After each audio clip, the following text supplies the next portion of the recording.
हमने क्या देखा? अपनी खुली आंखों से अच्छा भी बुरा भी, सुंदर सा व्यू तो कभी बहुत ही डरावना सा, लेकिन आंखों ने सिर्फ देखने तक का ही काम किया। उसके बाद क्या हुआ? उसके बाद हमारे ब्रेन ने अपना काम शुरू कर दिया। जो भी कुछ हमने देखा, सामने जो भी हमें दिखाई दिया, तो हमारे ब्रेन ने हमें एक मैसेज छोड़ा।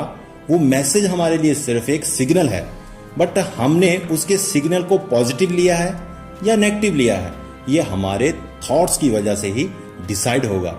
जैसे हम अपने आप से बातें करते हैं, अकेले से बातें करते हैं, तो वो दूसरे किसी को नहीं सुनाई देती, वो सिर्फ हम सुन पाते हैं।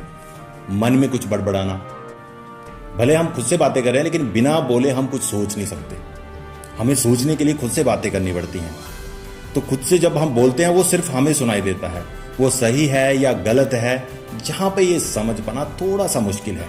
लेकिन इसका एक साइंटिफिक फैक्ट होता है कि अगर हमें बड़ी सी बड़ी प्रॉब्लम को लाइटली लेते हैं, तो उससे निपटने के लिए हमारा 100% कॉन्सेंट्रेशन रहता है। और अगर उसी प्रॉब्लम से हम डर जाते हैं, तो उसका सामना कैसे करेंगे, ये एक डर बैठ जाता है हमारे अंदर। तो उसका सही सोल्यूशन हमें नहीं मिल पाता।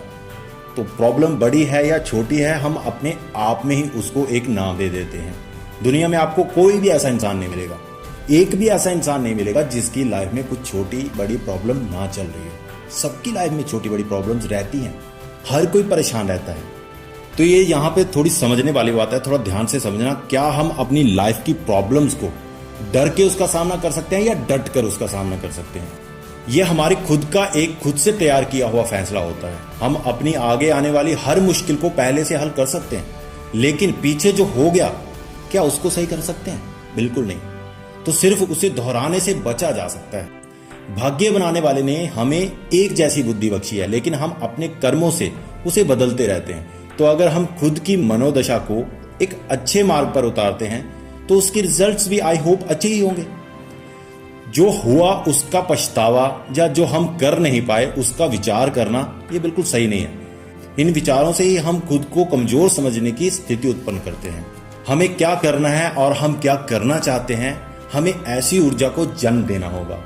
हमें अपनी आंखों पर नहीं, बल्कि हमें अपनी मनोचेतना को नियंत्रण करना सीखना होगा और हमें उसे दृढ़ बनाना होगा। तभी हम अपने आप को जीवन में सही दिशा में उतार पाएंगे। हार का दुख या खोए हुए वक्त को याद करते रहना या अपनी गलतियों को बैठकर कोसते रहना, यही एक सबसे बड़ी बाधा है हमारे जीवन की। हमें ये बदलने नहीं देती, हमें ये कभी बदलने नहीं देती। हमें पछतावा नहीं, बल्कि सबक लेना होगा। हर हार, हर गलती से उन्हें सही करने पर ही हम खुद को बदलने में कामयाब होंगे। अपने आप को बदलना ही हमारी सबसे बड़ी सफलता है। खुद को संयमी, दृढ़ और उत्कृष्ट बनाकर ही हम जीवन को एक उच्च स्तर तक ले जा सकते हैं। तो आज के लिए बस सिर्फ इतना ही कहना चाहूंगा। अगली वीडियो में फिर मुलाकात होगी। तब तक के लिए गुड बाय, नमस्ते।